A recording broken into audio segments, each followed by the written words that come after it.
Hi, this is Fazana again. Part 1, we looked at the basic concept and some really straightforward questions. In this video, we'll look at some more interesting looking questions. As long as you're comfortable with the formulae, everything will fall into place. Trust me. All right, let's do some questions. Okay, Noah has an amount of money to invest for 5 years. With a Sabre account, he gets £4 per annum compound interest. With the investment account, he gets 21%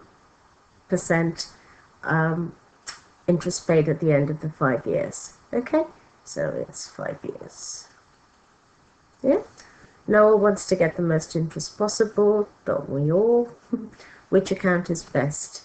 Okay, so at 4% per annum, you can tell when we do the A equals P times 1 plus R to the power of N, yeah, we don't really need this bit anymore, yeah, so we'll just use that bit to show the amount of interest, yeah, so you've got 1 plus, and then your rate of interest should always be shown as a decimal, so it will be 0.04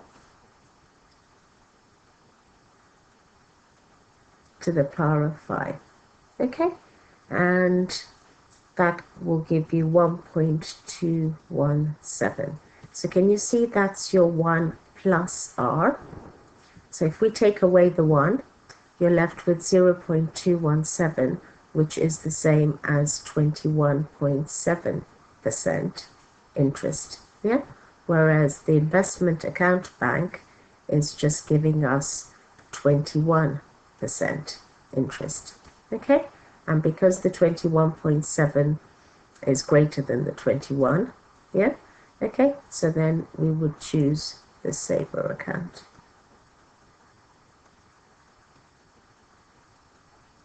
Okay, again, can you see the workings are just so simple? If you're comparing one thing with another, try and sort of do it sort of vertically like that, and then you can always put a greater than or less than, and then your conclusion. All right, okay, cool. Next question. Okay, Max invests some money in a savings bond. The savings bond pays interest at a rate of 2% per year. So remember, per annum and per year is the same. Yeah? Okay, so that as a decimal is 0.02. At the end of the first year, his savings bond is worth that. So here, can you see they've actually given us the A? Yeah? How much money did he first invest in the savings bond? So we need to find our P. Okay, so let's just write our formula. The amount we have at the end of the first year will be our principal amount times 1 plus our rate of interest to the power of N. And now let's stick in what we know. So we've got 5763 equals P, which is what we need to find, times 1 plus 0.02 to the power of 1. Yeah, okay.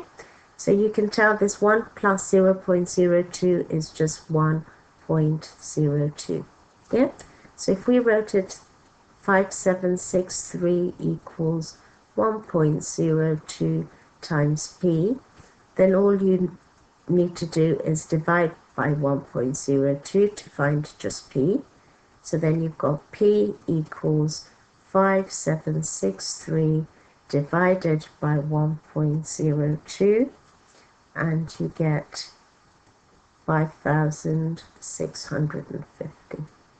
Okay, yeah, so I hope you're good with sort of trying to rearrange the formula or try and make it look like a linear equation.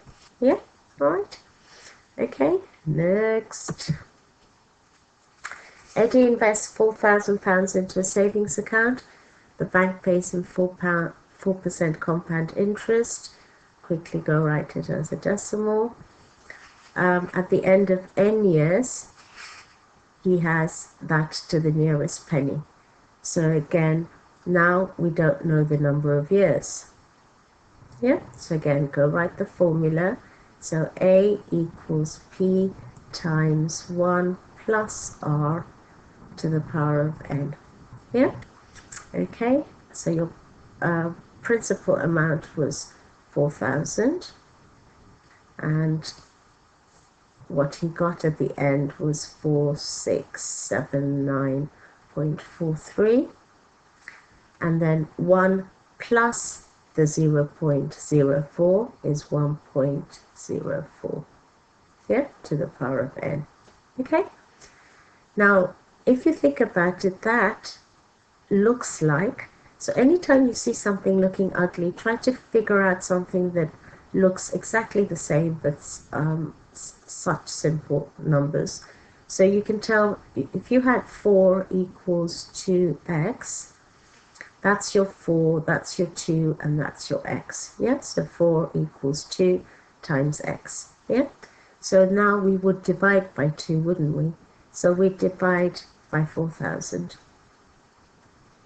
So then you'd have 1.04 to the power of N equals 4679.43 divided by 4,000, and you'd get 1.1699. Okay, now you can tell that what we need to do is trial and improvement. Yeah, okay, so let's try N equals 3, and we get 1.1249. Okay, so we haven't quite reached that amount, so we know we have to go higher. So if we do N equals 4 and you go 1.04 to the power of 4, you get 1.1699. Yeah, so you can tell N is 4. Okay, good. Next.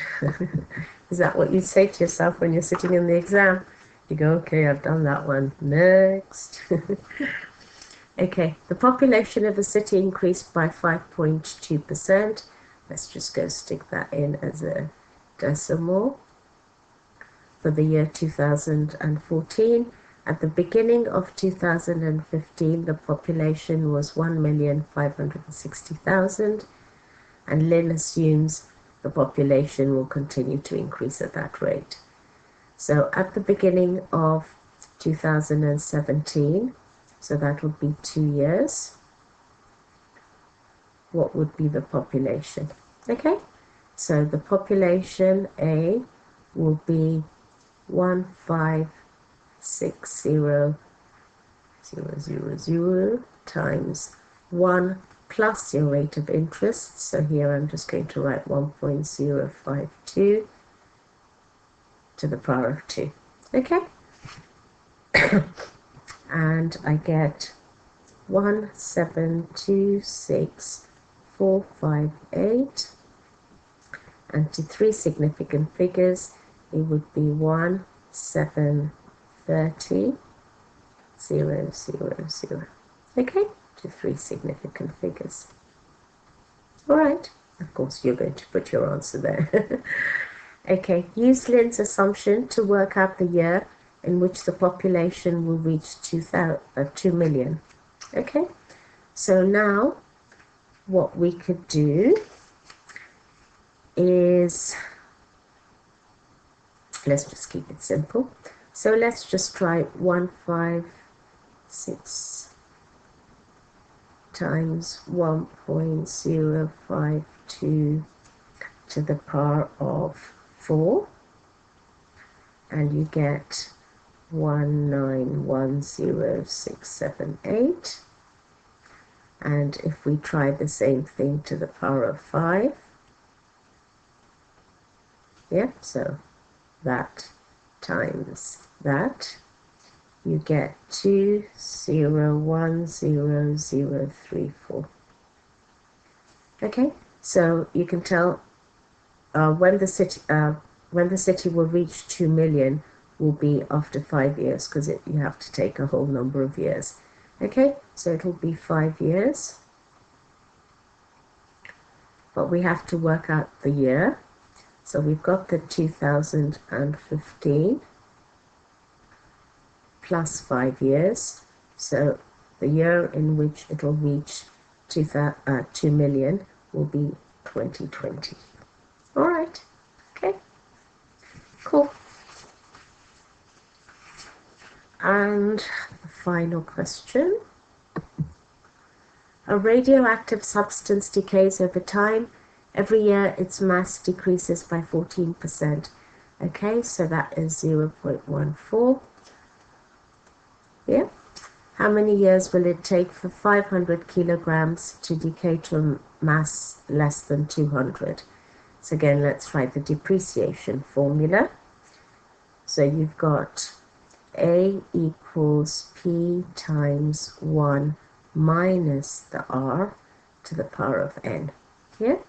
So you've got 200 there equals 500 times 1 minus 0.14 to the power of N. Okay? Because that's what we want to find. Okay? And I'll just keep it simple. So you've got 500 times 1 minus 0.14 is 0.86. Yeah? Okay. This time, we're not actually going to do trial and improvement with the whole thing. Again, it looks very much like 4 equals 2x. So we'll divide by the 500.